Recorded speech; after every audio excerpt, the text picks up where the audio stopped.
பென்டாவேலன்ட் தடுப்பூசி வந்து பார்த்தீங்கன்னா குழந்தைகளுக்கு வந்து 6 வாரம், 10 வாரம், 14 முறை வந்து போட்டுட்டு வரோம். இது பென்டாவேலண்ட்னா 5.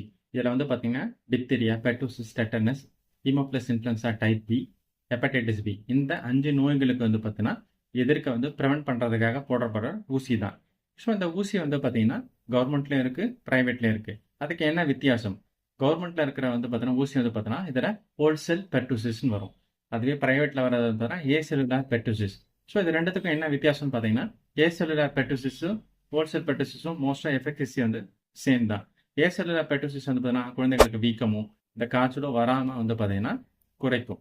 ஆனால் இந்த ஹோல்செல் பெர்டூசிஸ் வந்து பார்த்தீங்கன்னா குழந்தைகளுக்கு காய்ச்சல் இல்லை அந்த போட்ட இடத்துல வந்து வீக்கம் இல்லை சின்ன ரேஷ் மாதிரி அந்த இடத்துல லோக்கலைஸ்டாக வர்றதுக்கான வாய்ப்புகள் வந்து உண்டு. அப்படி வீக்கமோ ரேஷோ இல்லை ஏதாவது வந்துச்சுன்னா பேராசிட்டமால் கொடுத்துட்டு உங்கள் குழந்தையுடைய மருத்துவருடைய ஆலோசனை பெற்றுட்டு என்ன செய்யலாம் தெரிஞ்சு